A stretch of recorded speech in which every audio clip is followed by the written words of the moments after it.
church lives in perfect fellowship with God, enjoying His presence forevermore. Wala na pong hiwalayan. Where God is, nandun tayo. We are, God is. Amen? Hindi na tayo nasa-separate sa ating Panginoon.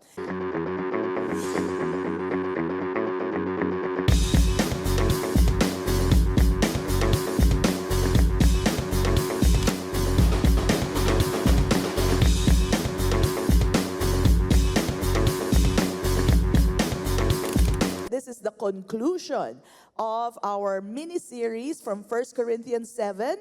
And this is about singles or married in Christ. Conclusion na po ngayon, okay? But I'd like to remind what we mentioned last week in 1 Corinthians 7:17. But as God has distributed to each one, yung fullness, from the fullness of His grace, no?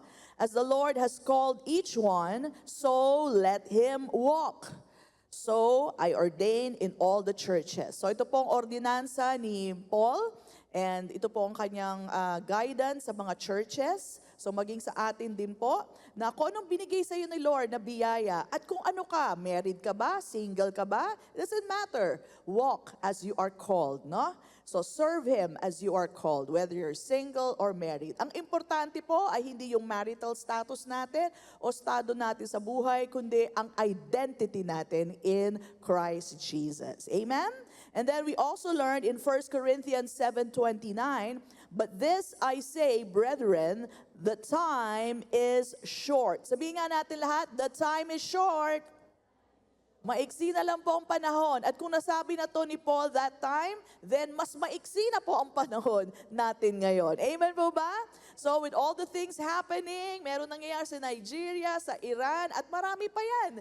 No? Talaga pong dadami pa po ang mga pangyayaring ganito. Well, you see, these are the signs of the times. No? So parating na po ang ating Panginoon, at kung parating na po siya for His second coming, then mas malapit na po ang rapture. Kasi mauuna ang rapture bago po ang second coming, right? Second coming of Jesus. Kaya nga sabi ni Paul, mag-focus na tayo. Ang sabi niya, again, but this I say, brethren, the time is short, so that from now on, even those who have wives should be as though they had none. So ang ibig niyang sabihin, mahaba po kasi ito, but the context of that message is, mag-focus na kayo kay Lord. Go ahead, serve the Lord. Whether you're single, you're married, you're divorced, you're annulled, serve the Lord. It's high time, okay?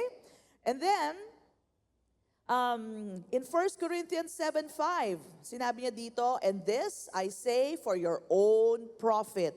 Para sa kapakanan nyo to, no? And then sabi niya, not that I may put a leash on you, hindi ko niyo kayo kinokontrol, but for what is proper. Yun lang po ang proper, no? And that you may serve the Lord without distraction. Okay? So, minsan kasi, family, pag dyan lang tayo nakafocus o sa ating asawa o sa ating anak, sometimes, as I mentioned, pag nagiging priority natin yan, ay minsan nagiging idolatrous to a certain degree, no? Parang lahat na ng lakas mo, dyan mo binuhos, lahat ng iyong pagkapagod, lahat ng energy mo, lahat ng pag-ibig mo, doon na lang binigay. Lahat nakafocus sa pamilya. Kaya pag may problema sa pamilya, parang windang na windang ang tao. But if we will prioritize God being the center of it all, maski may mangyaring ganyan, things will just fall into place. Remember, when you focus on the Lord, He will give you the grace for whatever situation you have in your family, in your workplace, or even sa inyong business. No? So, tandaan po natin, let God be the center of it all. Let Jesus be in the center of your every situation. At magiging maayos po. Sabi ko nga, para kayong may compass. Sino po marunong gumamit ng compass? It should always point, the needle should always point north. Pag hindi nakaturo yan sa north, nakaturo sa west, ay may mali na po ang direksyon nyo. No? So, ibig sabihin lang po, magiging maayos po ang lahat kung nakapoint yan sa north. Now, this will be east, northeast, south, and then this will be west. Pero pag nakaturo po yung needle ng inyong compass dito sa kabila, mali na po. Ito na magiging north mo, when dapat ito ang north. So ganun din po sa Panginoon. When we're focused on the Lord, everything will fall into place. Sabi nga, seek ye first the kingdom of God and His righteousness. And all these things, ano ba kailangan mo? Pang pamasahe, pagkain, matrikula, pang araw-araw. All these things shall be added unto you. Walang magkukulang sa iyo basta nakasik ka sa ating Panginoon. Inuuna ang ating Panginoon. Amen? So this is for our profit. Para wala po tayong distraction, no?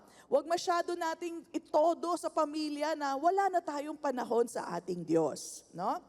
So, we also learned that singleness is a blessing. Lahat ng single, asan kayo? Mga single, hello? Hello? Ayan. Parang nahihiya kayo. Ipagkawayan nyo yan. Single ako. You are blessed. You are blessed because you have so much time, less responsibilities, and you have so much time for the Lord. To get to know the Lord, no? Now, pwede nyo sabihin, pastora, may trabaho ko, may schoolwork ako. Well, that's true. Pero compared to the married, less ang responsibility nyo. Dahil pag married, iba na po, may asawa, may mga anak, at syempre iniisip nila paano papakainin ang pamilya, etc., etc. So compared to the married, ay talaga naman pong blessed na blessed kayo sa oras at sa focus nyo sa Panginoon. So habang single kayo, huwag ubusin ang oras sa jowa nyo. Ubusin nyo po ang oras nyo sa Panginoon. Gamitin ang panahon para makilala ng lubusan ng ating Panginoon. Amen! Hindi kayo madadaya. Hindi kayo lugi dyan. Okay? Talagang mapupuno kayo, puspos kayo sa mga nakikita nyong biyaya ng ating Diyos. Okay? So yes, singleness is a blessing.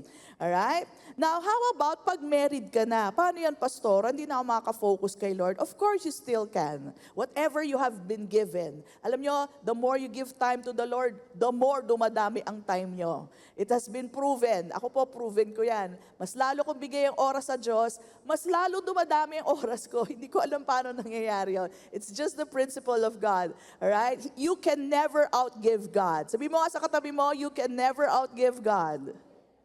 Alright? He gives you more of what you have given Him. Okay? So, paano kung married na? Well, you can still serve God. Kasi marami pa siyang binigay sa iyo at lahat po yan ay magagamit natin. Especially when you see marriage with a purpose. At yan po ang subtitle natin ngayon. Sabihin natin lahat, marriage with a purpose. Okay. So, kung single kayo, marami rin kayo matututunan dito. Alright? Kung married na kayo, mas lalo kayo may matututunan dito. So, first of all, what is the obvious purpose of marriage? The obvious purpose of marriage is it unites two people. The two shall become one flesh. Okay? One flesh. At yan po ay symbolism or symbolic of us when we believe in Jesus Christ. No longer are we two spirits, but we are one spirit with Christ Jesus. Right? Makikita niyo po yan sa 1 Corinthians 6:17. Okay? So, yan po ang obvious na purpose ng marriage. Yung dalawa magiging isa na. One flesh before God, no? And you will dwell together, no? But I found out, nalaman ko po sa Bible, that marriage is used by God as part of His plans. May mga ginagawa siya dito sa lupa na nagagamit po ang marriages, no? And I will show you later through 4 couples na ikukwento ko sa inyo. And mabibless po kayo, no? God shares His glory with us, and through us, we speak the word to people, una sa pamilya, and then to other people, okay? And we become part of His glorious plan of salvation. So, ligtas na tayo. So, itong ginagawa natin, kung may gagawin man tayo, if we partake of this, ay hindi ho para maligtas pa. Sabi mo nga sa katabi mo, ligtas ka na. Ligtas ka na. Kung mananampalataya ka ni Kristo, ligtas ka na. Okay? Pero ito po, what about being part of what God is doing today? Because I believe that God is still doing something in our lives today. Amen po ba? May ginagawa po siya. Tulad natin, we are blessed to be a blessing. Ginagamit tayo ng Panginoon para maging pagpapala sa iba.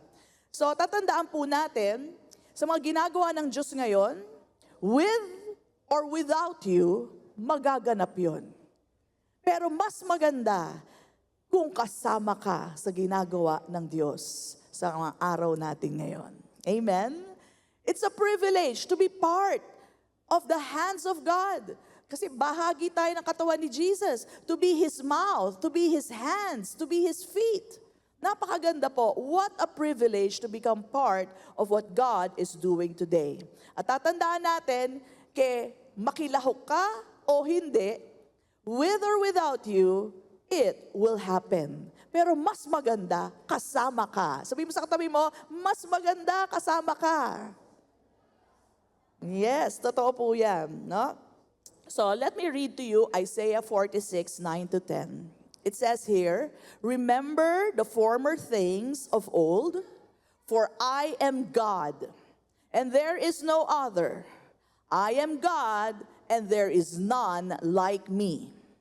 And then he said, declaring the end from the beginning. Ang galing ano? Sino kaya nun? Yung dulo, dinedeclare niya na sa umpisa pa lang. And from ancient times, things that are not yet done. So hindi pa nangyayari, pero nadeklara niya na from ancient times pa. Saying, tingnan niyo how great God is, my counsel shall stand, and I will do all my pleasure. So kung anong plano niya, kung anong kalooban niya, yun ang mangyayari. Ang tanong, kasama ka ba dito? Sasama ka ba? Mas maganda, kasama ka. Amen? Kasi God moves through the people and He uses people to be a blessing, to be able to preach the word, to be able to comfort someone. Mas maganda, kasama ka. So, again, allow God to use you, even or whether you are single or married, magagamit ka ng Panginoon. And in truth, God does not need us. Alam niyo po ba yun? God does not need us, but He wants you to be part of it. Kasi kung hindi ka gagalaw, may ibang gagalaw. Tandaan yan? No?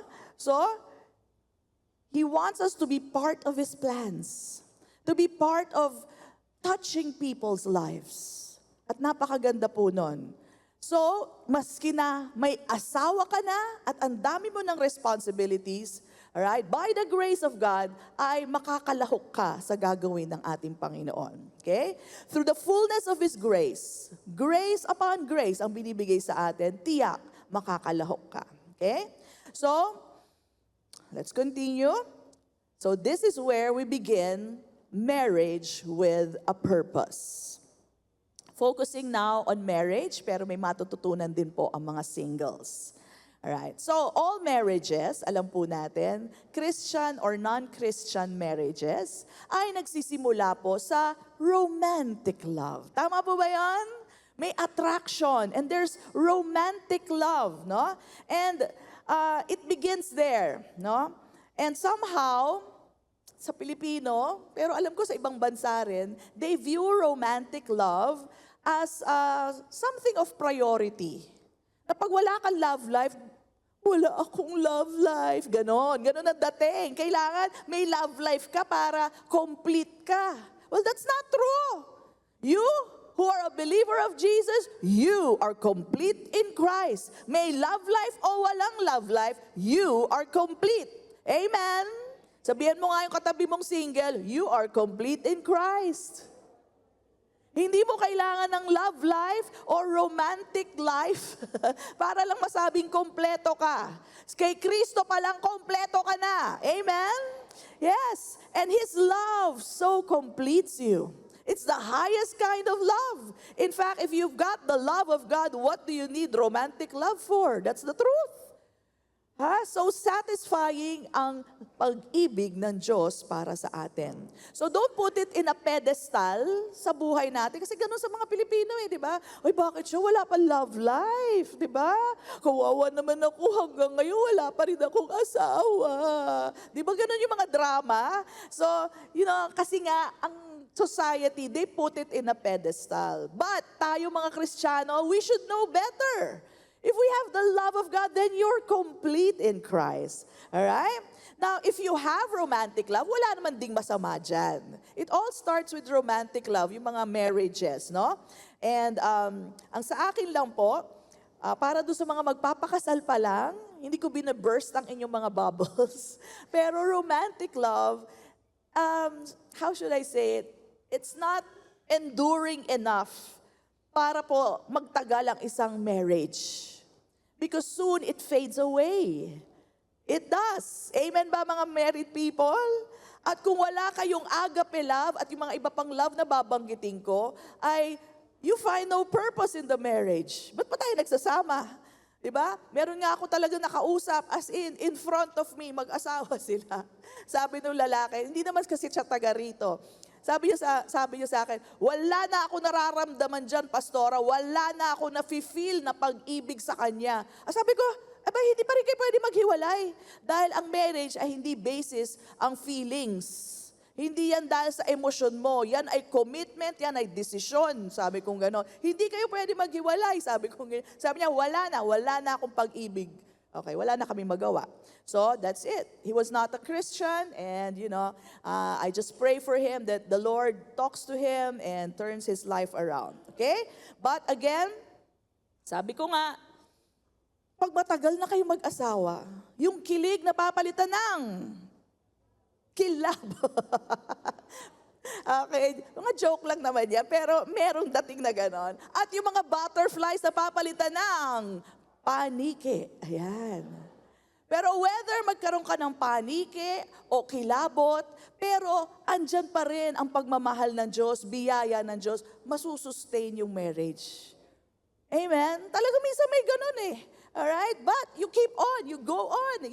Your marriage endures when you have the grace of God. You depend on the grace of God. Biyaya para makapagpatawad. Biyaya para maintindihan pa kita. Diba? So tuloy-tuloy ang marriage kung tayo po'y nakasandal sa fullness of His grace. May pag-asa ang mga marriages kung nakasandal tayo sa biyaya niya. Amen po ba? So we are seeing how we apply grace, the fullness of His grace in our life. Sasandal talaga tayo sa biyaya. Lord, hindi ko na kaya. In your weakness, He is strong. Doon po nakakapasok ang Diyos. Bakit? Finally, nag-give up ka na. Ako naman, sabi ni Lord. Try ka na, try. Ako naman. Si Lord naman ang mangunguna sa inyong marriage.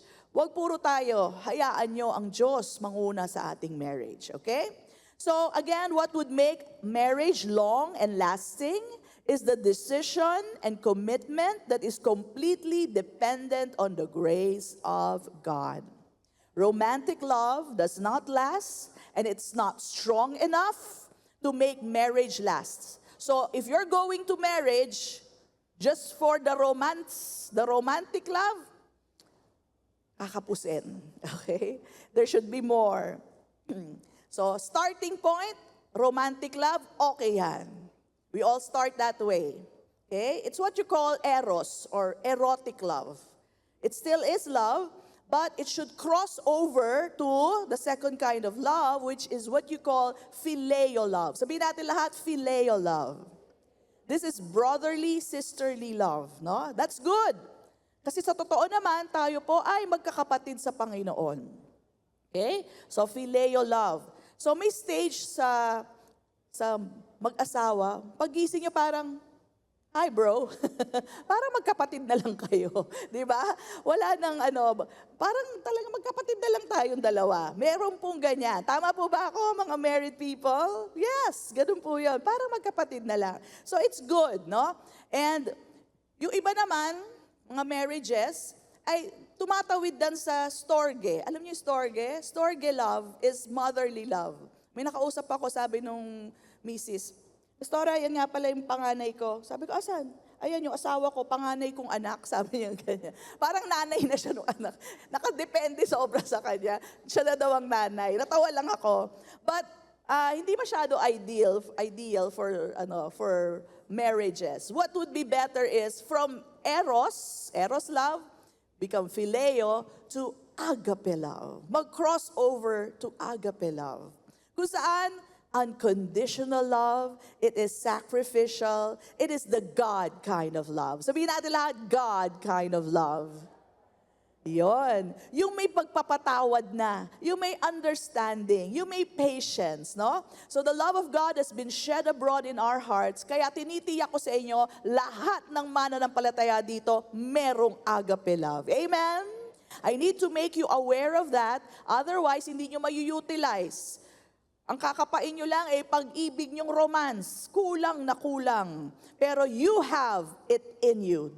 It says in the Word, that God has shed abroad in our hearts by the Holy Spirit, His love, His kind of love, agape love. Amen? So it is sacrificial. It is unconditional. Yung kita mo na, yung weakness niya, pero mahal mo pa rin siya. Okay? Yan po ay agape love. At ganun po ang pag-ibig ng Diyos sa atin. Maski na tayo nagkakamali, mahal pa rin tayo ng Diyos. Maski tayo may kahinaan, mahal ka pa rin ng Diyos. In fact, pag may kahinaan tayo, sumasandal tayo sa Kanyang kalakasan. So ganun din po ang pagmamahalan sa ating marriage, no? Na pag mahina yung isa, tutulungan kita. Pag ako naman ang ihina, ikaw naman ang tumulong sa akin. Agape love. Sabihin natin lahat, agape love. And this kind of love is you view God's love for both of you. Alam nyo, you are co-heirs of salvation and grace, no? And then you see your role with the love of God in your heart. Ano ba ang role ko bilang asawang lalaki o bilang asawang babae? Okay? In it, God's love in you makes your heart beat, no? Tumitibok na ang puso nyo para sa isa't isa at para sa ibang tao. Unconditional because you see love from God's eyes. So again, romantic love, inuulit ko to, is not wrong. Kung nandiyan kayo ngayon, okay, just make sure you cross over to phileo and then to agape. Kumbaga, nagmamature, no? And the beautiful thing about God's love is that He gives you purpose for your marriage. It's not all about, what can I get out of this marriage? Bakit ka ganyan? Ba't ang ganyan mo ako tinatrato? Bakit yung feelings ko hindi mo ina-acknowledge, di ba? Minsan kasi ang marriage natin, parang nakakahon na sa mga pakiramdam natin. Bakit hindi mo to ginawa? Bakit ganito? Bakit mo sinabi ng paganyan? Okay? So nakakahon doon. But instead, what can I contribute to this marriage? And through this marriage, it's not anymore about my feelings, no? But how can I make this marriage good? Hindi na saganang atin lamang, kundi how can I serve you in love? And through our marriage, how can we serve others in love? Paano tayo gagamitin ng Panginoon sa iba? Yun na po ang next level, no? And the Holy Spirit will lead us to make this marriage better. Okay? So hindi na para sa inyo lang, saganang atin lang. It's not, your marriage is not about you anymore. It's about how can we serve God through our marriage. Okay? So, knowing what marriage is about, it is actually a picture of God's love for us. Ang marriage po is a beautiful picture of God's covenant with us. Ganun na lang tayo kamahal ng Diyos na ibinigay niya si Kristo para sa atin. Si Kristo ang naging bridegroom natin at tayo po ang bride, the church. Sabihin natin lahat, I am the bride, the church. Ayan. So tayo po ang pakakasalan ni Kristo. Magkakaroon nga po tayo ng wedding feast sa kalangitan pag tayo po yung na-rapture na. Wedding feast kagad, no? So, i-celebrate po natin. So, I'd like to give proof na tayo po ang picture, yung mga marriages nyo po, ay picture ng covenant ng Diyos. In Ephesians 5:31-32, it says here, for this reason, a man shall leave his father and mother and shall be joined to his wife. And the two shall become one flesh. And then, hindi dyan natapos. Tingnan nyo to. This is a mystery. This mystery is great. Sabi nga to, this mystery is great. But I am speaking with reference to Christ and the church. So meaning to say, ang mga marriages, no, we have to be aware, this is a symbolism or a picture of Jesus' love for the church. It's the intimate and unbreakable union between Christ and believers. So by design, ang marriage po is not just a social or legal contract na pag ayaw nyo na, punitin na yan, kontrata na yan, papel lang yan. Yan ang sinasabi nila, kaya ayaw nila magpakasal. Papel lang yan. Anong papel lang yan? Hindi po. It is a representation of the divine love between Christ and His people.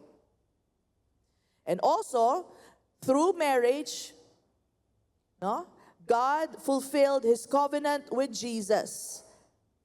Ano po yun? That He will never leave us, He will never forsake us.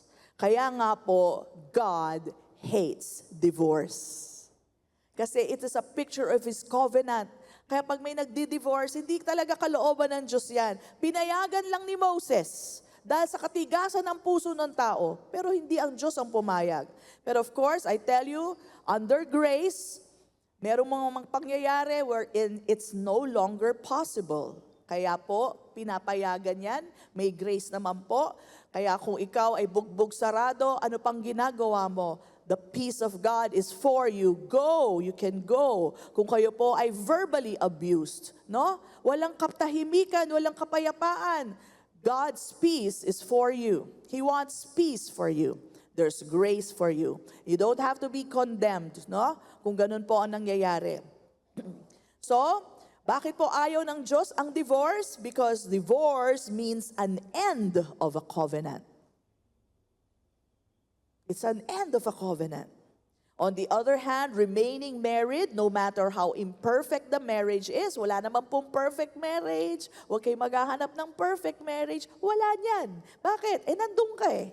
Hindi, joke lang. Kasi lahat tayo imperfect. Talagang walang perfect marriage, di ba? So, meron lang po yan sa kalangitan, no?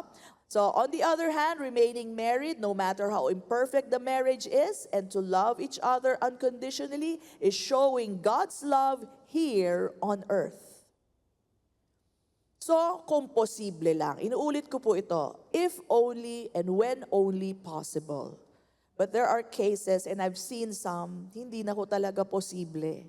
Talagang inayawan na, inabandon na, iniwan na, o kaya hindi na karapat dapat nagkasama dahil iba na po ang ugali, iba na po talaga. You cannot live, you will die pag sumama ka pa dun sa ganong klase. So if you're under that kind of, situation, seek counsel. You might need counsel. Do not die. You need to be alive to pray for that person. Okay? So, let me give you a deeper view of marriage. Ano mangyayari pag kasal na? Okay? Now, in the book of Revelation, we will see ourselves inseparable to God. And then may isa pang purpose, papakita ko sa inyo. Okay? So, marriage in Christ be like Revelations 21:3, it says, "And I heard a loud voice from the throne saying, Behold, the tabernacle of God is among men, and He will dwell among them." Well, tabernacle simply means dwelling place o tahanan, okay? "He will dwell among them, and they shall be His people, and God Himself will be among them." So this is a perfect picture what happens pag po kinasal na tayo kay Jesus sa kalangitan. Book of Revelation na po to, dulo na po ito, no? The church lives in perfect fellowship with God, enjoying His presence forevermore. Wala na pong hiwalayan. Where God is, nandun tayo. Where we are, God is. Amen? Hindi na tayo nasa-separate sa ating Panginoon. In fact, pag si Jesus po ay bumalik sa second coming, do you know where you are? We are with Him. We are just behind Him. Pagbalik niya dito sa lupa, pagtungtong niya, tayo din, kasama niya. Hindi na ho tayo maghihiwalay. Kasama tayo ng Panginoon, wherever He is, we will always be with Him. So that is one purpose of marriage. Hindi ba po dito, kaya nga kayo kinasal kasi gusto nyo magsama na. Amen? That where he is, you want to dwell with him. Where she is, you want to dwell with that person. Yun po ang isang purpose ng marriage, para magkasama kayo. No? And that's why I would also advise, kung meron pong mga overseas worker, for a certain number of years, okay yan, pero please make sure you make a plan na after such and such year, let's say 3 years or 5 years, nakapag-ipon na tayo, ay magsasama na tayo together. Because God does not want you separated. Nag-asawa pa kayo, hindi naman kayo magsasama din pala. You know, ang hirap na nga yung kasama mo, ang hirap lalo pag malayo. No? Ang gusto ng Panginoon, magkasama kayo. You dwell together. Amen? Alright, may kausap ba ako? So, it is understandable kung bago pa lang kayo and you're planning a family for a certain period of time. Pero wag habang buhay ganun kayo. Kawawa ang asawa, kawawa ang anak, and it causes so much trouble. I've seen that. Okay? So, hindi yan kalooban ng Diyos. Sabi nga, what God has put together, let no man separate. Not even your jobs. Temporary, okay. Pero not for the long haul. Alright? Kawawa ang mga anak, kawawa kayo. Alright? So, secondly, may purpose ang marriage. Ano po yon? We will reign with Christ. Okay, sabihin nga natin, we will reign with Christ. Okay, Revelation 22 verse 5. Ang sabi po dito, and there will no longer be any night, and they will not have need of the light of a lamp, nor the light of the sun. Bakit? Because the Lord God will illumine them. Liliwanagan tayo. And look at this, ito na. They will reign forever and ever. And everybody says, Amen. We will reign with Him. Nagahari si Jesus, magahari ka rin. Alright? So anong sinasabi niyan patungkol sa atin naman? Kung may reigning in the heavens, do you know that we also are to reign here on earth? Yes, you are to reign over your life. Reign over the things, the situations that you have in life. Maghari, hindi kayo pasasakop sa problema nyo. Maghahari kayo sa sitwasyon nyo. Amen? And we reign in life, how? Through the one, Jesus Christ. So, it's a reflection. No? Kung sa langit, magkasama na forever, ganun din sa lupa. Magkasama tayo habang buhay sa marriage. Pagdating sa langit, maghahari ka kasama si Jesus. Dito naman, maghahari tayong dalawa, mag-asawa.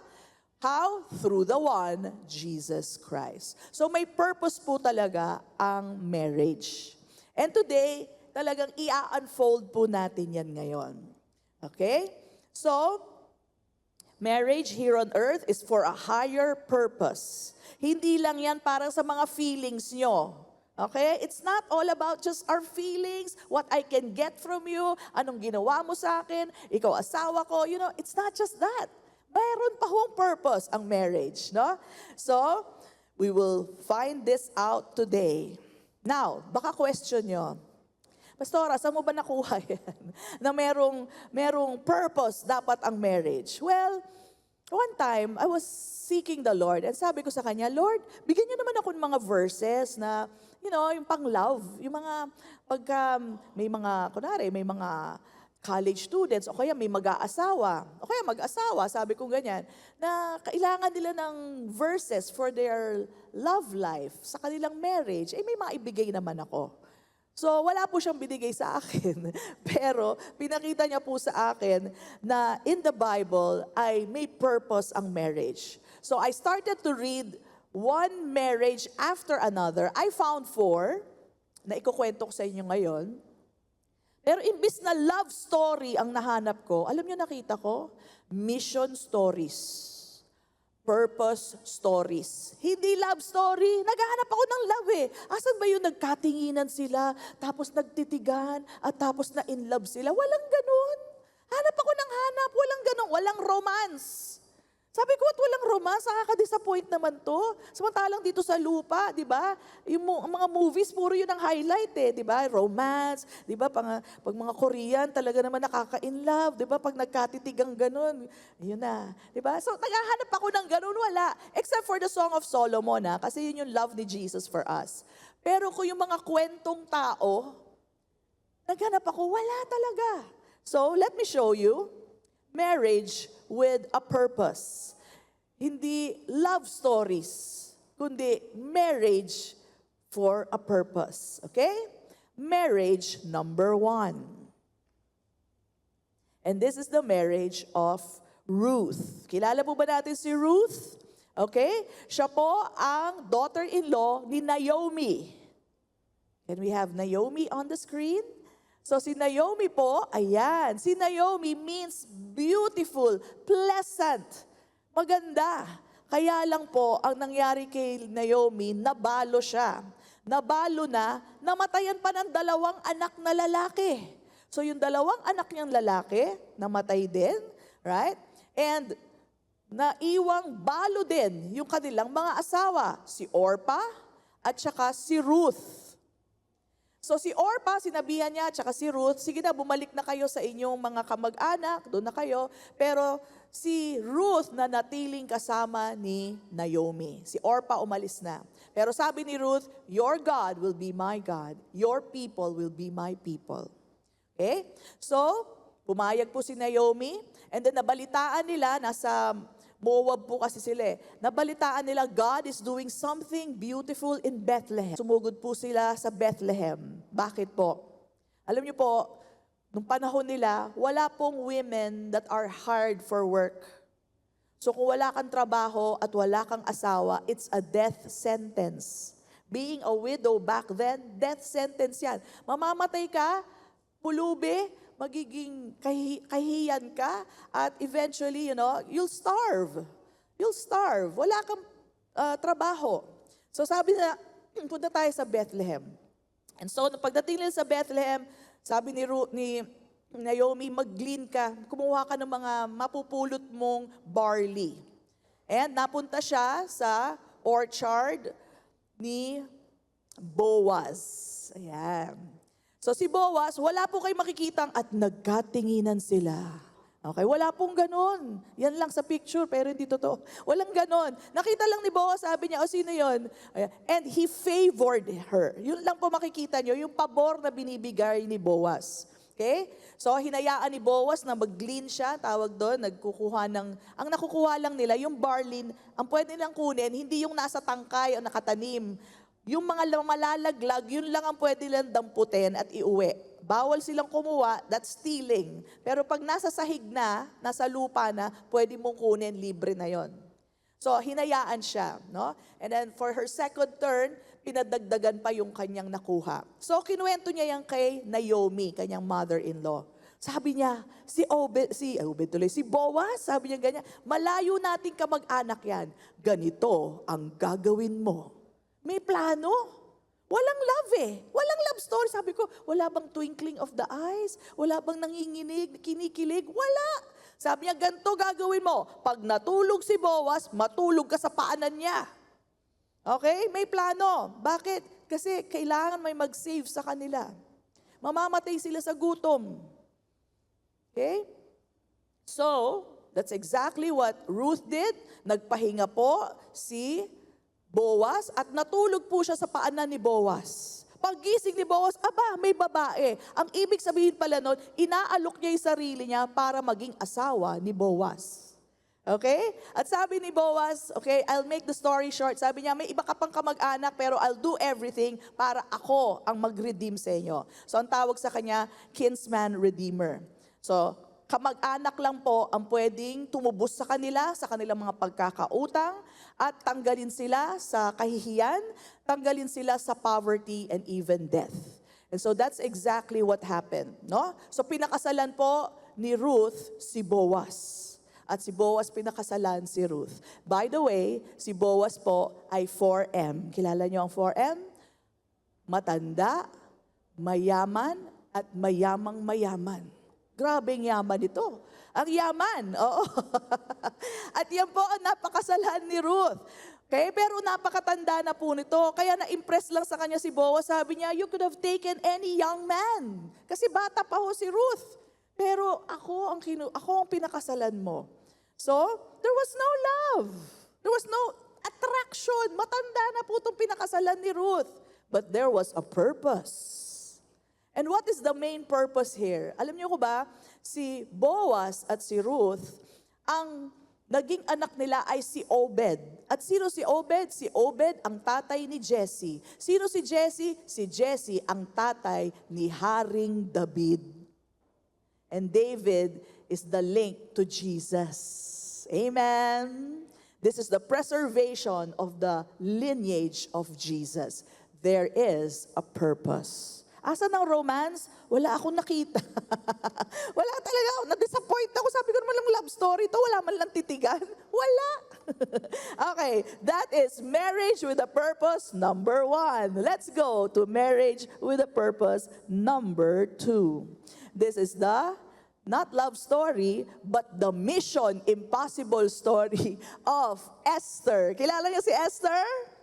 Okay, dati nagkaroon po tayo ng play dito. Ang ganda. Sino nakapanood? Esther, o di ba? Ulitin natin yan. Okay, so si Esther po, naghahanap po si King Xerxes. Okay, a very pagan king. Yung itsura pa lang niya, hindi mo pakakasalan. Sino nakapanood ng 300, the movie? Oh, alam niyo na itsura niyan. Yak, di ba?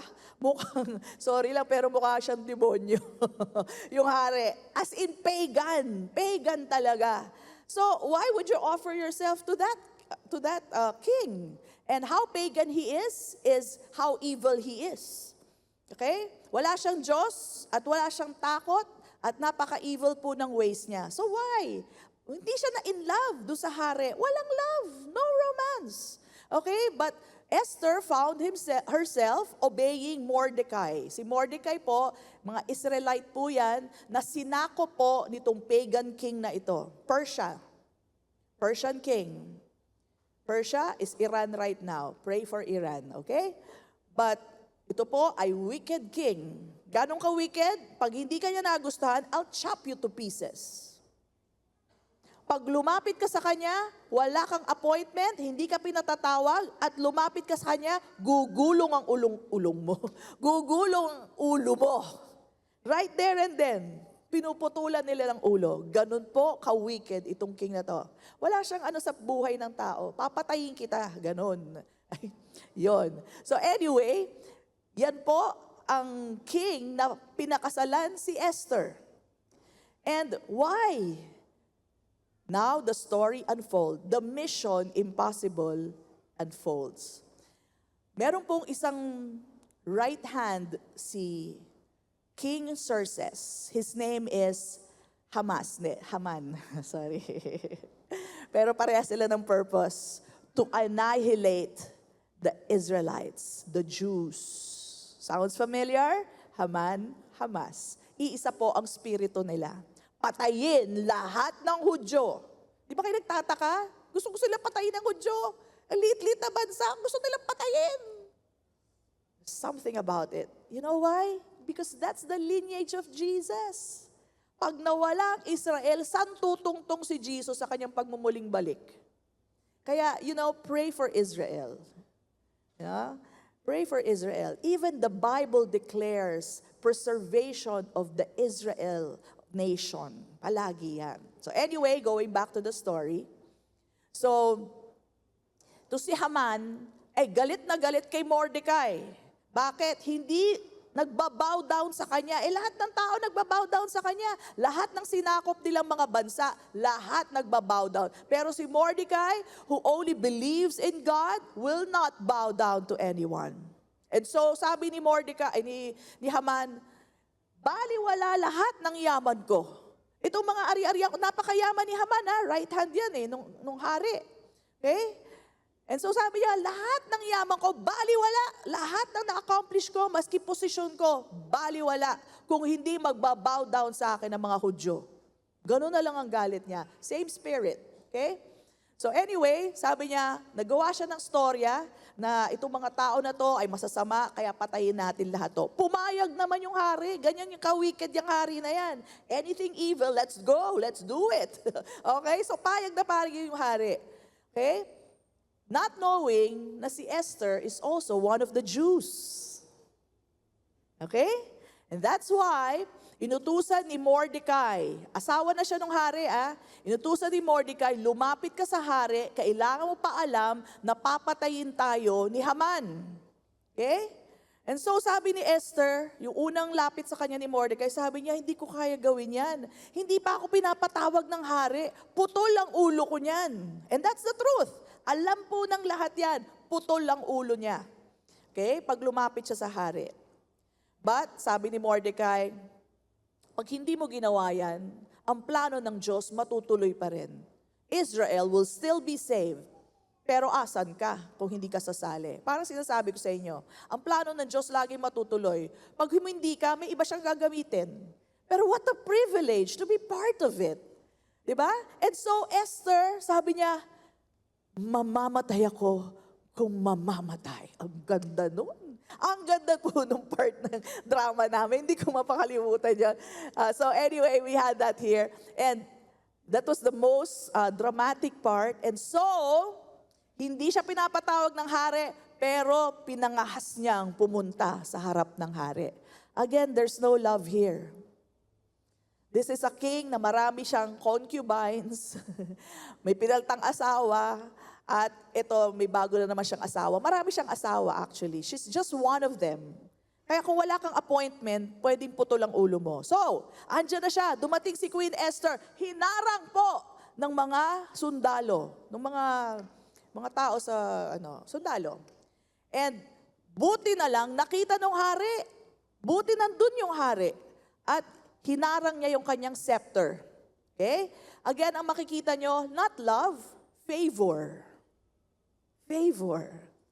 The king favored her. And so pinatigil po. Dapat putol na yung ulo ni Esther. That's automatic. Pero pinigil ng hari.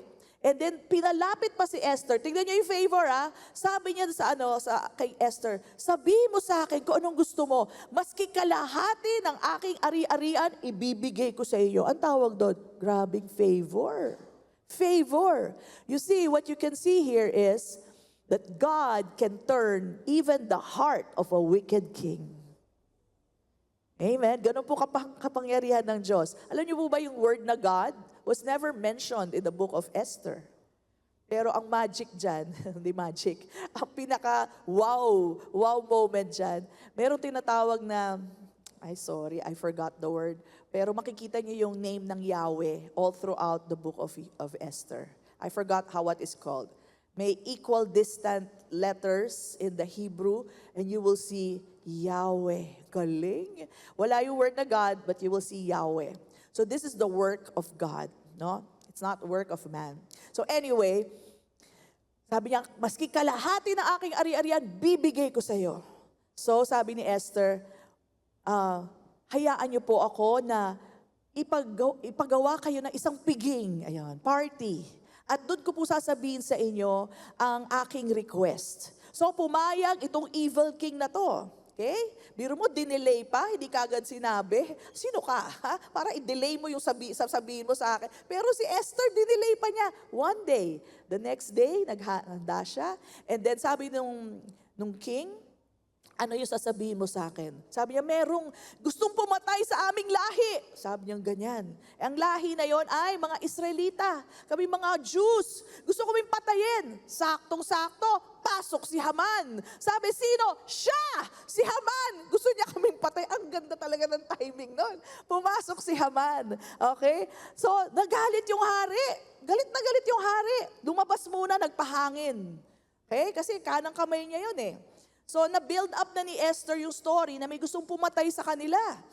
And then, what happened was, sa sobrang takot ni Haman, nagkandara pa siya, na humingi ng tawad kay Esther na, huwag mo kong pabayaan, di ba? Baguhin mo yung sinabi mo. Okay? So, sobrang yung kandara pa, talagang napadapa siya kay Esther. As in, bumagsak siya kay Esther. Sakto naman, pasok yung hari. Ang ganda talaga ng timing. Pagpasok ng hari, parang anong ginagawa mo sa asawa ko? Akala niya, inaano si Esther kung ano man yun, di ba? Eh di, wicked to eh. Very wicked. Alam niyo sabi niya, Haman, kung anong plano mo sa mga Hudyo, yun ang gagawin sa'yo. Kaya alam niyo ginawa? He was put on a stake. Practically, that's a cross. Sinabit siya sa stake, sinunog siya, hindi lang siya, pati mga asawa niya, lahat ng anak niya, maski baby, sinunog lahat. Evil yan eh, evil king yan. Pati lahat ng ari-arian at kamag-anak nila, sunog lahat. Amen? So, naligtas. End result, naligtas ang sambayan ng Israelita. The plan of God to save the Jews. Amen. Come on, bless the Lord. So the marriage had a purpose. It had a purpose. No? Siguro, hindi mo, una maisip ni Esther, ba't ba ako papakasal dito? Itsura nito, mukhang demonyo talaga eh. Pero pinakasalan niya, but there was a purpose. Okay?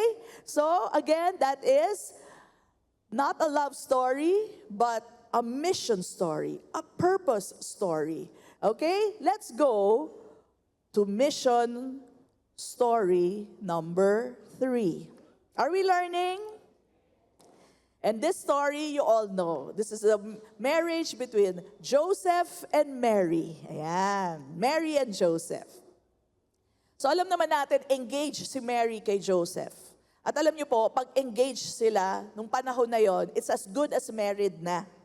Okay? So, maski engagement pa lang. Now, while they were engaged, Mary was found to be with a child. Sinabihan siya ni Angel Gabriel na ikaw ay magbubuntis at ang pangalan niya ay si Jesus. He will be the Savior of the world. Okay?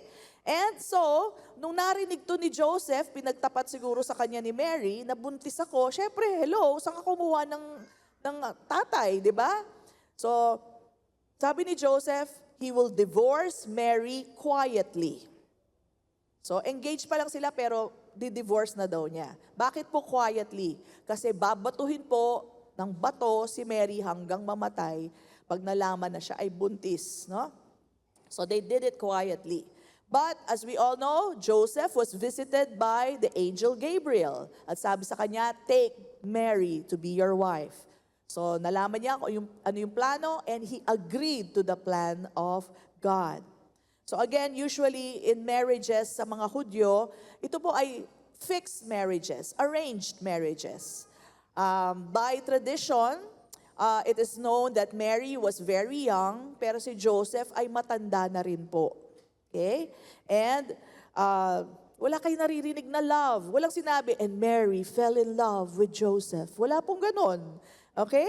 But they just obeyed, no? Yung marriage na arranged, and then si Joseph and Mary, they agreed to the will and purpose of God.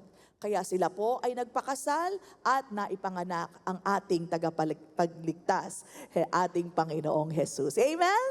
So again, palakpakan natin ang Panginoon. Again, this is marriage with a purpose. Amen? So as you can see, the marriages that I gave you as an example are marriages with a purpose, hindi based on feelings or romantic love, no? Kaya sila nagpakasal like in the movies. Siguro influenced tayo by the movies, no? Na talagang dapat kinikilig ka at nagkatitigan kayo at sobrang ayaw nyo na magkahiwalay. May mga ganon. But again, they did it for God's purpose and the grace of God was there for them. And of course, nandiyan ang biyaya, you learn to love one another. Okay? So, they became meaningful because of the purpose of their marriage. Now, I know in our modern time, modern day, parang we need to feel something. And that's not wrong. Sabi ko nga sa inyo, okay lang yan. But, to make your marriage meaningful, find purpose.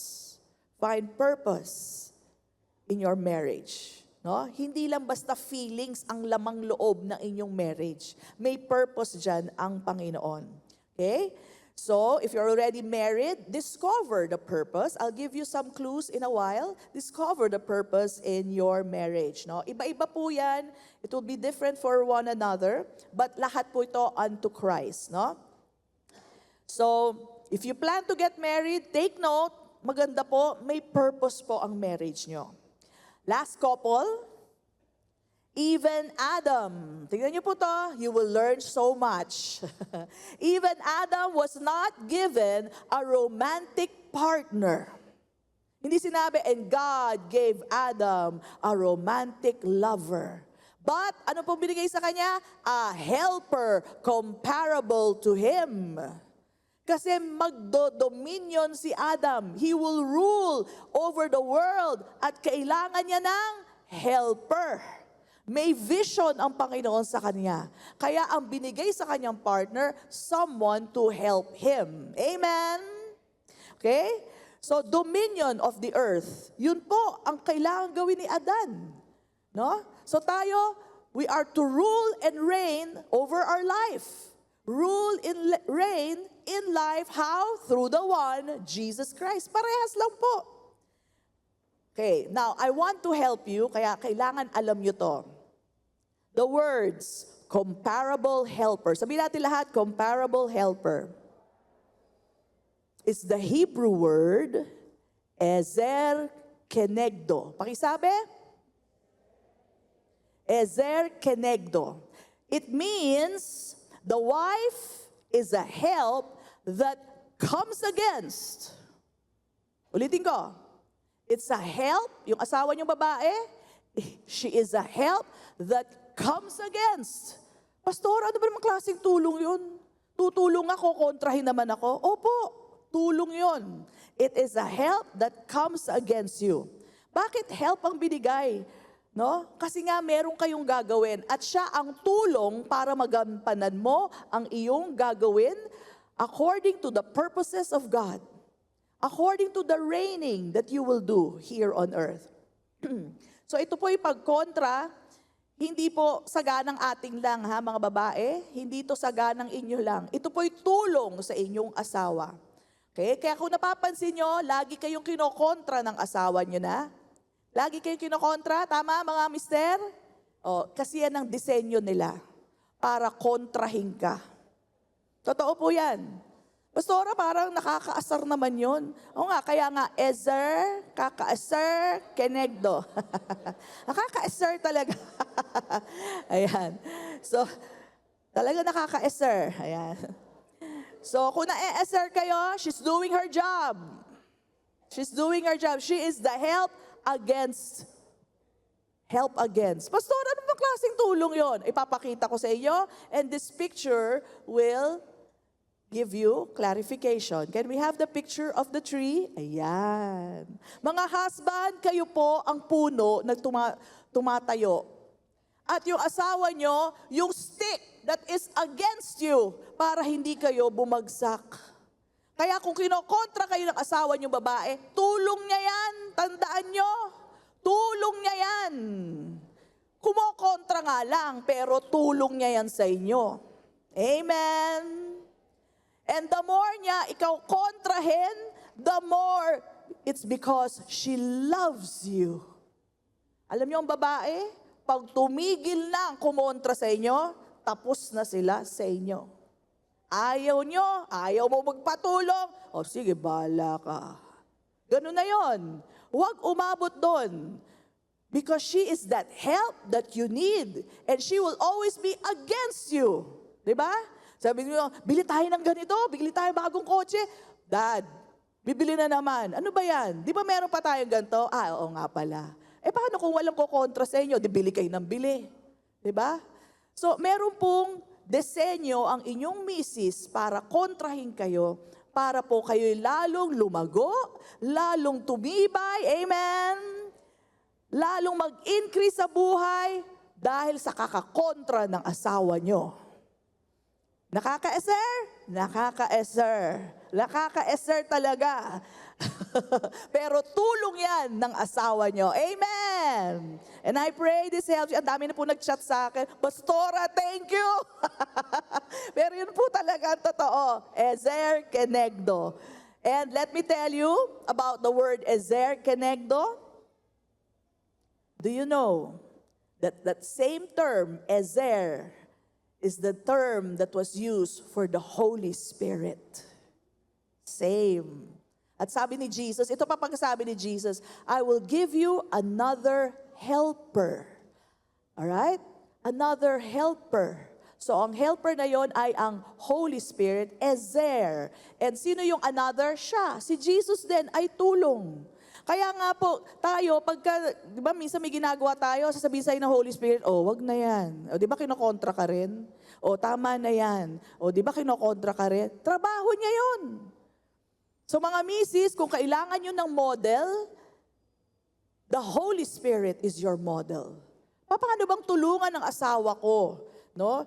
Kasi ang hirap po ng timpla, biro mo, magsasubmit ka sa kanya, pero ikaw yung help against him. Ang hirap ng timpla na yun, di ba? So kailangan gagawin mo in a way na nakakatulong sa kanya, hindi siya na-e-eser, hindi siya na-aasar sa'yo, pero tulong yung pangontra mo. Mahirap na timpla yon, pero kaya nyo sa biyaya ng ating Diyos. Amen? Amen. Come on, bless the Lord. Kaya nyo yan, mga misis. Kaya kayo mga mister, huwag kayo masyado naaasar.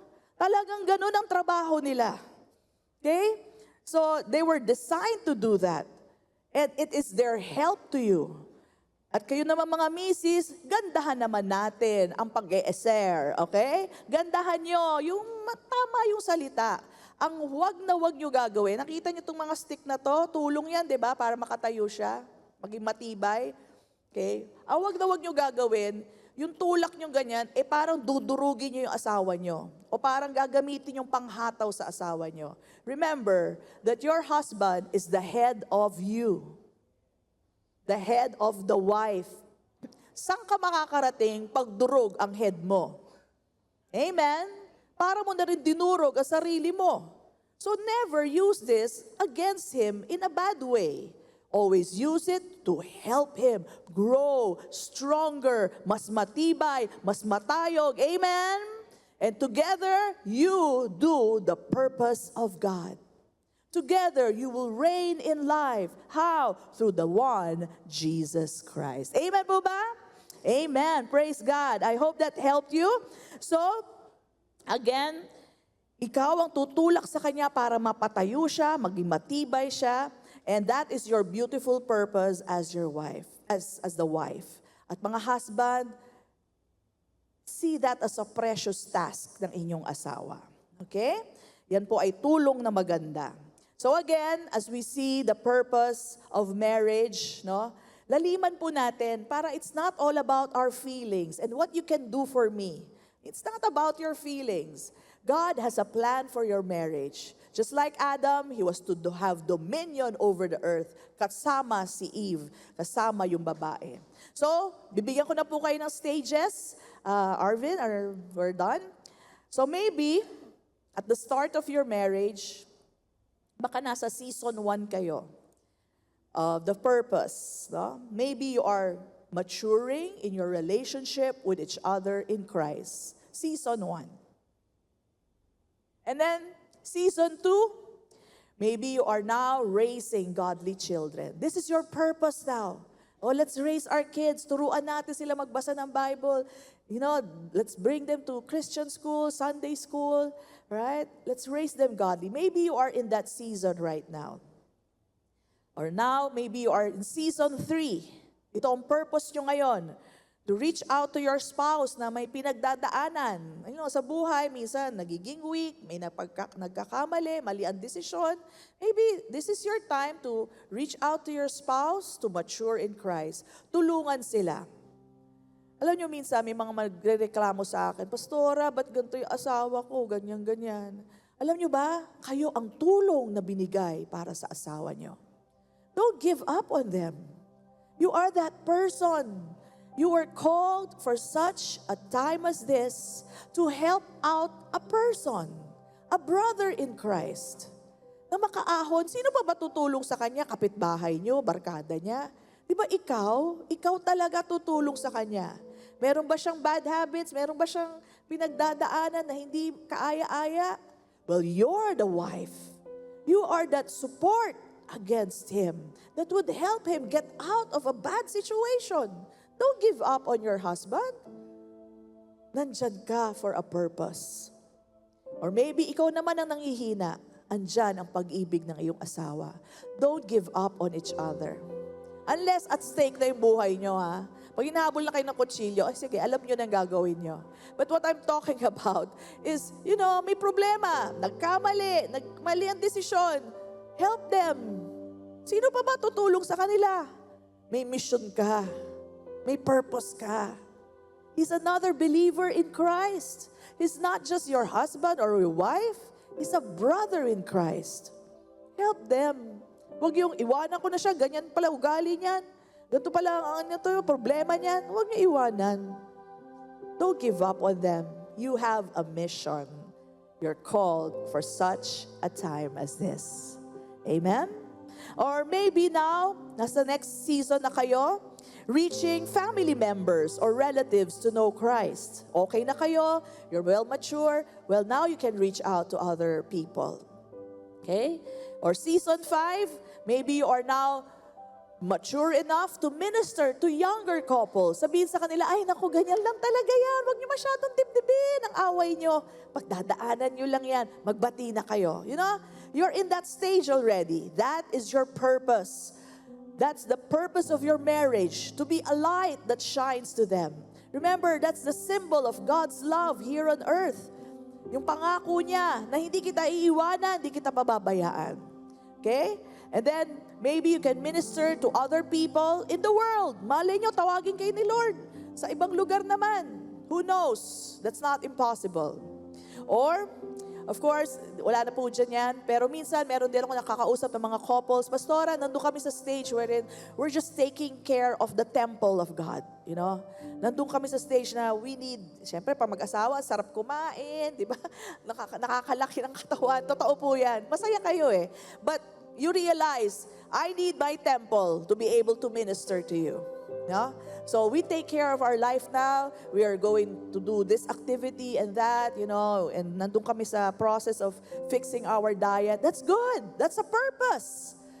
Even me as a minister, talagang, maski ayaw ko mag-exercise, talagang pinipilit ko mag-exercise. Why? Because without my body, if it's not healthy, then I cannot minister. Gano'n mang kadami yung revelation ko, pag hindi malusog ang katawan, wala pong mararating. And so that is a very important activity or thing that you need to purpose in your life as married couples. Alagaan natin ang katawan natin. This is the temple of God. Amen? The temple of God. That could be a good activity para hindi lahat nakafocus sa feelings ko, feelings mo, bakit ganito, bakit ganyan. You have a purpose. You have a season in your life. At sino pa ba magtutulungan kundi kayo ng dalawa? Right? You're chosen. The one you love. Not only with eros, but phileo love and agape love. The God kind of love. Amen? When you find meaning and purpose in your marriage, it's all about being God-centered, being Jesus-centered. Your marriage will be worth it. Your marriage will shine for others and will be a testament to other people. Amen? Amen po ba? Did you receive something today? Amen. Palakpakan po natin ang Panginoon. Glory to God. Thank you, Lord, for your word. Thank you, Lord. I know it ministered to us, Lord God, and that's why I thank you for the help for all these married people. Salamat, Panginoon, as they continue to hear from you and know their purpose. Panginoon, makakasama sila sa ginagawa mo dito sa lupa, Panginoon. Sa buhay ng mga ibang tao, we can be a light shining for the covenant of God. The covenant that speaks, I will never leave you, I will never forsake you. And we speak that out, Lord God, even in our lives and in our marriages. Maging sa mga singles, Lord God, thank you, Lord, that you show them the purpose that they have, how they can minister to others. Kasama kami sa iyong magandang ginagawa dito sa lupa, parang nasa langit. Amen. Salamat, Panginoon. Salamat sa iyong purpose para sa aming lahat. And this we pray in Jesus' name. And everybody says, amen and amen. Praise God. Hallelujah. All right. So, this afternoon, kung meron pa hong hindi tinatanggap si Kristo, praise God, this is your day. This is your day to be a child of God, to be saved, amen, and to receive all the inheritance that God has for us. All right, so sabayan niyo ako sa isang maiksing prayer, very short, and it's about receiving Jesus. Ang sabi po kasi sa Bible, binibigyan niya ng karapatan maging anak ng Diyos kapag tinanggap si Jesucristo sa kanyang buhay. So I invite you, accept Jesus today. Believe in Him, that He is Lord, that He paid for your sins, and you will be saved. Ganun lang kasimple? Yes, ganun lang po kasimple. Napakasimple po. Kasi gusto ng Diyos, lahat ay maligtas. Amen? Are you willing to do that? So sabayan niyo po ako, sabihin niyo lang, Panginoong Jesus, tinatanggap kita sa aking buhay. Ikaw na ang aking Panginoon. Naniniwala ako na ikaw ay namatay para sa akin, nabuhay muli, at ngayon nakaupo na sa kanang kamay ng Diyos. Salamat sa bagong buhay. Salamat sa kaligtasan. I believe, I receive, I am saved. And this I pray in Jesus' name. And everybody says, amen and amen. Come on, bless the Lord. Heaven is rejoicing. Hallelujah.